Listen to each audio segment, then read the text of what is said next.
warahmatullahi wabarakatuh. Waalaikumsalam warahmatullahi wabarakatuh. Selamat pagi anak-anak. Pagi, Bu. Baik, sebelum pembelajaran dimulai, mohon kursi yang kosong di depan diisi terlebih dahulu.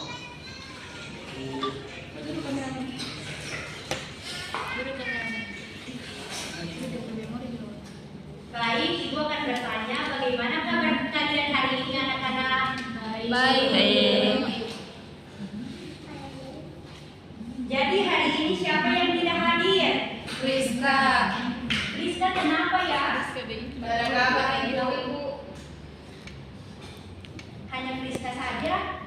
Iya, Ibu. Sebelum pembelajaran dimulai, Ibu minta ketua kelas agar memimpin pembelajaran kita hari ini.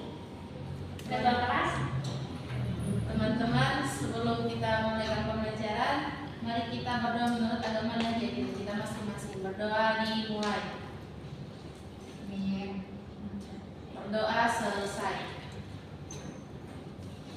anak-anak, sekarang kita siapkan alat tulis. Bagi yang masih mengerjakan tugas yang tidak berkaitan dengan mata pelajaran hari ini, mohon disimpan di dalam tas terlebih dahulu.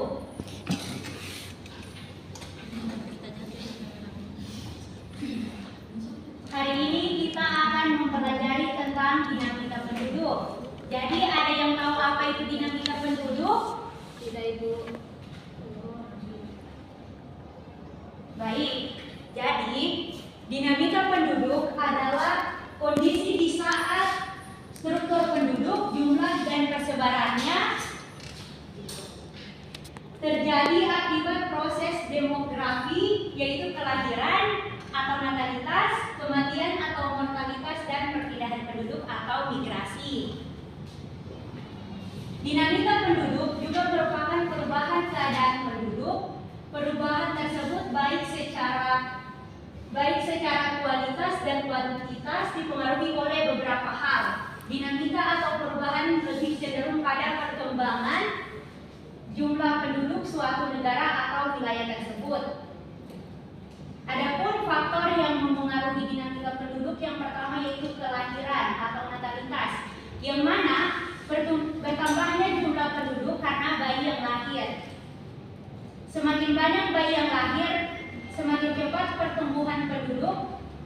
Tinggi rendahnya tingkat kelahiran tergantung. Terdapat dua kategori dalam menentukan tingkat kematian, yaitu yang pertama yaitu tingkat kematian kasar atau jumlah penduduk pertengahan tahun, dan kematian khusus dipengaruhi oleh faktor umur, jenis kelamin, dan pekerjaan. Yang ketiga yaitu perpindahan penduduk atau migrasi. Migrasi adalah perpindahan penduduk dari satu tempat ke tempat lain, baik antar daerah maupun antar negara, dipengaruhi oleh faktor penunjang seperti fasilitas pendidikan atau kesehatan yang lebih lengkap di kota, dan faktor penghambatnya seperti tingginya biaya untuk pindah ke tempat baru. Adapun dampak dinamika penduduk, yang mana dinamika penduduk adalah perubahan jumlah, komposisi, dan persebaran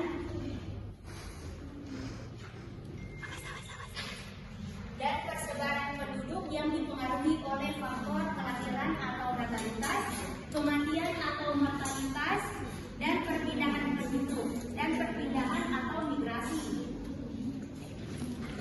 Mohon yang baru datang agar jangan berisik ya. Perubahan ini memberikan dampak terhadap berbagai aspek kehidupan, baik secara positif maupun negatif. Berikut adalah beberapa dampak dinamika penduduk. Yang pertama yaitu dampak positif. Sebelum Ibu lanjut, apakah kalian sudah mengerti atau mungkin penjelasan dari Ibu terlalu cepat atau bagaimana? Sudah pasti, Bu. Baik, kita lanjut ya di bagian dampak positif. Dampak positif itu terbagi menjadi 3. Yang pertama yaitu peningkatan sumber daya manusia. Jika jumlah penduduk meningkat, maka negara memiliki potensi tenaga kerja yang lebih besar yang didukung oleh pendidikan dan pelatihan memadai. Kedua yaitu pendorong pertumbuhan ekonomi. Banyaknya jumlah penduduk yang menciptakan permainan terhadap barang dan jasa dapat mendorong inovasi dan pertumbuhan ekonomi. Ketiga yaitu penyebaran budaya, yang mana terjadinya migrasi dapat memperkaya budaya lokal melalui interaksi antar budaya yang saling memengaruhi dan memperluas wawasan budaya masyarakat setempat. Adapun dampak negatifnya juga terbagi menjadi tiga. Yang pertama yaitu masalah keseimbangan ekonomi. Nah, masalah keseimbangan ekonomi ini sering terjadi dan apakah ada yang ingin ditanya?